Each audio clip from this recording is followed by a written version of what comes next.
Hello' friends, কেনে আছে আপোনালোক? আজি বলক বনাওঁ খাস্তা। আৰু যাৰ যাৰ খাবলৈ মন আছে মিঠা আৰু জুচি আইটেম, চ' আপোনালোকে ঘৰতে এইটো বনাব পাৰে খাস্তাটো। আৰু এইফালে মই লৈ ল'লোঁ চাউলৰ গুড়ি আৰু ঘিউ। এইটো ধুনীয়াকৈ ভালকৈ একদম পূৰা ফেটি পূৰা লাষ্টত পূৰা অকণমান ৰিফাইন তেলো দি দিব, তেতিয়া ধুনীয়াকৈ গলিব। আৰু এইফালে চাওক মই ফেটি পূৰা গলাই ল'লোঁ চাউল গুড়ি আৰু ঘিউটো।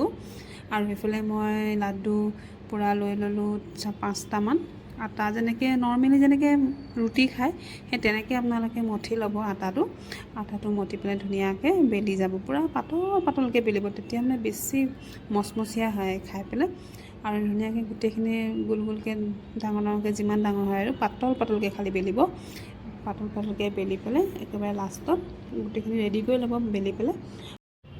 এতিয়া চাওক বেলি হৈ গ'ল। এতিয়া মই ধুনীয়াকৈ ৰাউণ্ড ৰোল টাইপ বনাই দিম এনেকৈ।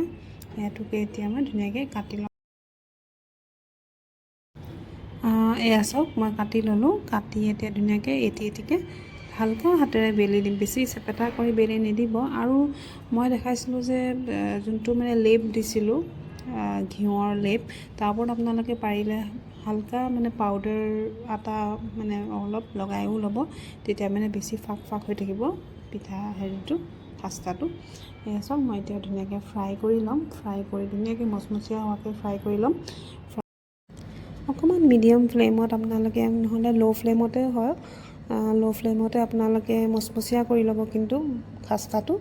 তাৰপিছত মচমচীয়া হোৱাৰ পাছতে আপোনালোকে এইফালে কিনাৰতে ৰেডি কৰি ল'ব চুগাৰ চিৰাপ বনাবৰ কাৰণে 1 কাপ পানীত 2 কাপ চেনি দিব, লগতে তাত ইলাইচি দি দিব। ইলাইচি দিলে কি হয়, গোন্ধটো ধুনীয়া হয়। আৰু তাতে এনেকৈ ডুবাই মেলি থৈ দিব। ধোৱাৰ পাছতে খোৱাৰ সময়ত উলিয়াই ল'লেই হ'ল। এইফালে ৰেডি।